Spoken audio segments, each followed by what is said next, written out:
at Fellow of Surgical Oncology Society of the Philippines. Magandang umaga, Doc Mike. Akala ko hindi na matatapos yung pag-intro ko sa iyo. Haba. Good morning po. Good morning. Hindi tayo nag-iimbita ng mga just dito. Just basta-basta. Kaya lang, kaya nga sabi ko, baka never ending tong greeting. Anyway, Doc Fontana, Doc Mike, sabi niya, just call me Mike. Okay. Okay, Doc Mike. Para may paintindi po natin sa mga nanonood, nakikinig po sa atin. First, ano bang pangunahing function ng thyroid? Saan ba nahanap yung thyroid na yan? Sige, ikaw namang magkwento. Saan ang thyroid? Ano ang thyroid? Ano ang mga ginagawa? Anong function niya? What's it for? Asan siya?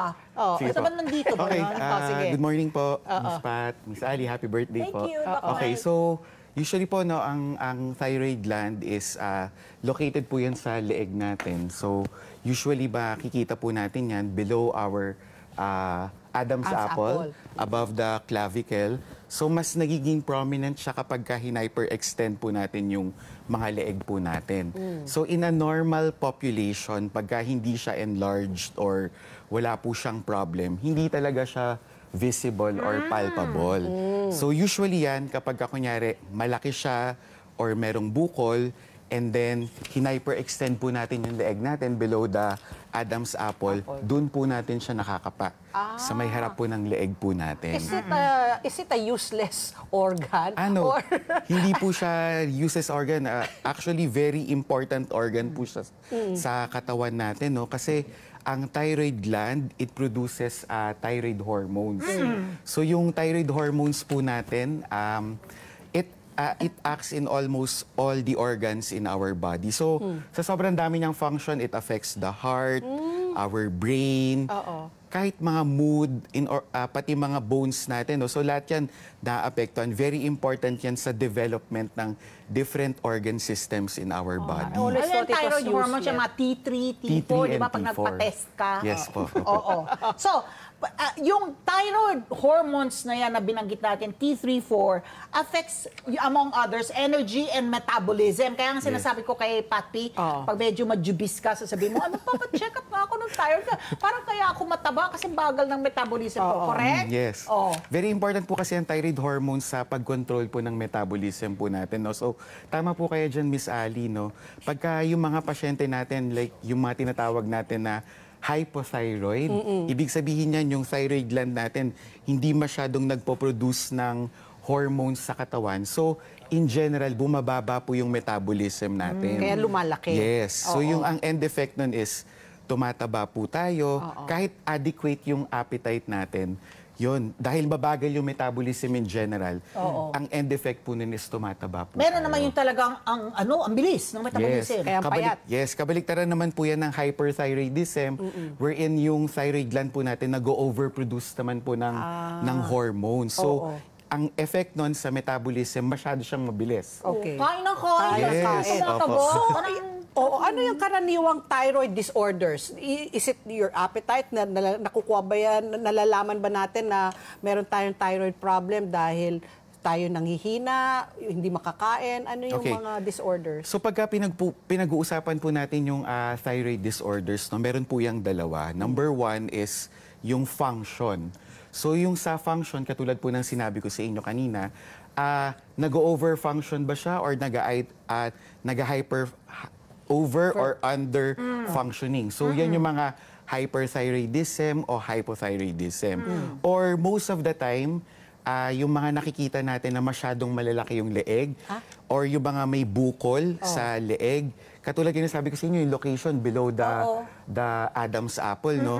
So, ito yung mga... yung bosyo, di ba? Yes, yung mga bosyo or yung tinatawag natin na goiter. Or minsan, cancer sa thyroid. Yan yung mga different thyroid disorders na pwedeng mag-manifest po sa thyroid gland natin. So whether dysfunctional siya, nag-overproduce or underproduce, or minsan malaki siya, or merong bukol. Okay. So kanina sabi natin, ang payo natin sa kanila, alam mo, as in anything, early detection, ano? Yes. Pag breast cancer, kami mga kababaihan, nagsi-self-exam tayo, and then you go annually for your mammogram, your ultrasound. So, how do you check the wellness of your thyroid? Ayan. Kailangan ba meron kang maramdaman muna na symptoms before I go see a doctor? O meron parang annual screening yan din na pwede mong gawin? Okay, so katulad nga po nung sinabi ko kanina, no, yung first group is kung may problem sa function. Kapag may problem sa function, like kunyari, bumabagal yung metabolism or masyado mabilis yung metabolism, madali siya ma-detect. Kasi pwede tayong mag-request agad ng thyroid function test. Yan yung TSH, T3, and T4. So, madidetect natin agad siya. Most of the time, kung meron po tayong bukol or enlarged yung thyroid gland natin, most of the time wala po yung symptoms. Even if you may kapa-kapa? Yes. Oo. Kadalasan yan, yung mga pasyente po natin sasabihin, Doc, parang yung bukol ko sa leeg palabas or papaloob yung tubo. So kapag papalabas, walang problem kasi kitang-kita siya agad. Yeah. May mga ibang patients sasabihin, parang Doc, feeling ko papaloob yung tubo ng thyroid gland ko.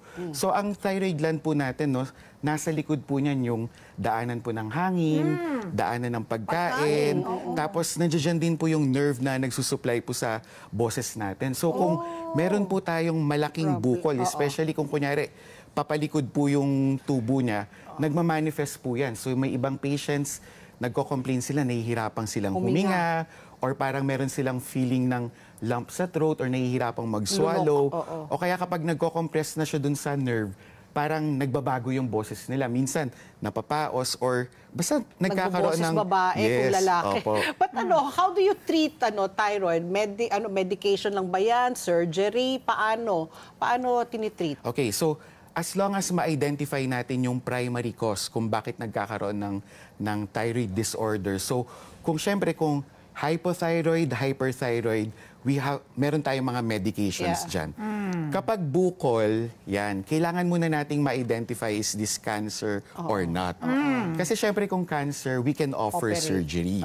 Kung benign or hindi naman cancer, tapos hindi naman nababother si patient na may bukol ako. Pero kasi most of patients na may bukol po talaga sa thyroid are female patients. Why is that? Why is that? Talagang may female preponderance siya. Yes. So, thyroid. actually, ang male is a risk factor para to develop cancer. So, most of the general population, majority are talagang female populations. Kaya pupunta yan sa clinic, sobrang bothered yan sa na meron siyang itsura. So, yung aesthetics or yung itsura ng leeg, most of the time yan, isa na yung indication for a patient to undergo surgery. At dahil kababaihan, preponderance nga ng thyroid disorders, so, meron ba, paano mo maiiwasan yan? Is there a way na maiwasan ko magkaroon ng thyroid disorders? What comes to mind? Offhand, iodine, di ba? Kailangan ba yung asin ko iodized? Paano ngayon kung ang asin ko kasi ngayon, walang iodine? Himalayan salt. Paano yan? Paano yan, Doc? Actually, before, it was very endemic. Yung tinatawag natin na endemic goiter, no? Yung parang lumalaki yung thyroid gland natin kasi mababa yung iodine. You have to remember, ang iodine, ginagamit siya ng thyroid gland natin in order to synthesize the hormone. Okay. So ngayon, kung hindi kung inadequate yung iodine mo sa diet, maghahanap ng source si thyroid gland to produce the hormone. So, kung masyado siyang mababa, nag-overfunction siya, kaya siya lumalaki. Yun. So you have to have it in your diet. Yes. Is that the easiest way to prevent thyroid? Yan yung isa sa mga ways. Pero kasi like for example, yung pag-develop ng bukol, hindi yan mape-prevent with any diet. No? So if you are talagang nasa genetics mo yan, although hindi din naman ganun kataas yung incidence ng strong family history of thyroid cancer. So talagang if magde-develop yan, magde-develop yan. So from food, where do you get your iodine? Iodized salt. Iodized salt. Kung hindi iodized salt mo, ayan, mga oysters pa yan, Yes, di mga ba? oysters or mga seashells, mga Seashells fish. in the seashore. Okay, so very enlightening ha. Talagang ngayon, so it's not, you cannot prevent it. If it happens, it happens, no? Yes. You cannot take something to stop it from happening. Yes, wala kang preventive cure. medication na iti-take. It's more of yung proper education sa patient para kapag kunyari nakita mo na, mukhang meron ka, seek consult agad sa hospital. Ayan. At Okay. si consult with Dr. Mike. Mike, Siyempre. Kaya tandaan lagi, class, huwag baliwalain ang sintomas ng sakit. Always prioritize your health. At para maramdaman ang totoong alaga at kalinga, magpa-check up po kayo sa De Los Santos Medical Center. Your choice for quality healthcare, compassionate service, and reasonable rates. Hanapin nyo si Dr. Michael Jeff Fontano. And sabi nga niya, Dr. babae, Mike. kadalasan. Ayan, mga babae, sugod kay Dr. Mike. Dr. Mike, thank you so Thank much you, for thank joining you. us this morning. Thank you po, very thank much, you, Dr. thank you. Mike. Stay there Thank you muna, po. huwag kang alis. At ang oras, alas 9:56. At dahil syempre ng aking partner ngayon, eto mga babati sa iyo. Aba!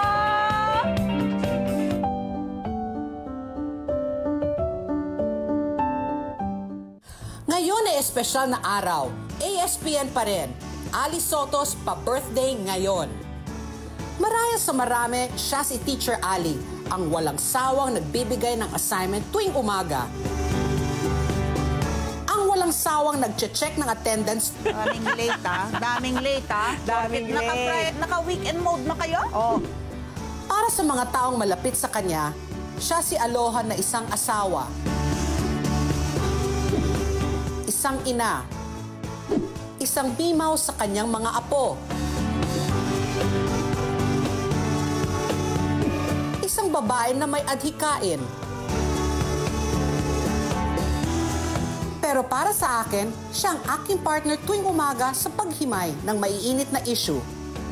Paghahatid ng mga importanteng balita at araw-araw na pagtatanong ng ano sa palagay nyo.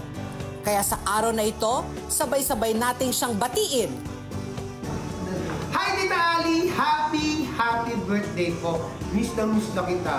Tita Ali Soto, katok mga misis! Tita Ali, maraming salamat. Hindi man tayo madalas magkita, maraming salamat po sa tulong mo sa akin nung ako'y nag-umpisa pa lamang mag-artista. Doon po sa katok mga misis, ako po yung alalay ni Tita Ali na driver, na kung may mga papanalunan yung mga misis na kitchen, baso, ako po yung mga nagbibigay sa kanila, naka-uniform po ako ng driver. Parang family driver ako ng Ali Soto. Tita Ali, salamat sa lahat ng tulong mo. Happy birthday sa'yo. Alam mo, lagi kita pinapanood sa mga news mo, sa ano ka pa noon, sa DCWB. Hanggang ngayon, nasa Net 25 ka. Lagi po akong nakatutok basta't wala akong ginagawa. Pinapanood kita dahil gusto ko na nakikita dahil naaalala ko ang lahat ng pinagsamahan natin ng araw. Pumunta pa tayo sa Nagmutas, sa mga lugar kung saan meron kayong makukuha na Biblia natin. Happy birthday, Tita Ali. God bless you. Nobody's perfect. You're the best, Tita Ali. You're the best. Happy birthday. I love you. Happy birthday to you. Happy birthday, Mima. Happy birthday, happy birthday. Happy birthday, Mima. Happy birthday, Mima! Happy birthday, Mima! Hi, Ma. Happy birthday.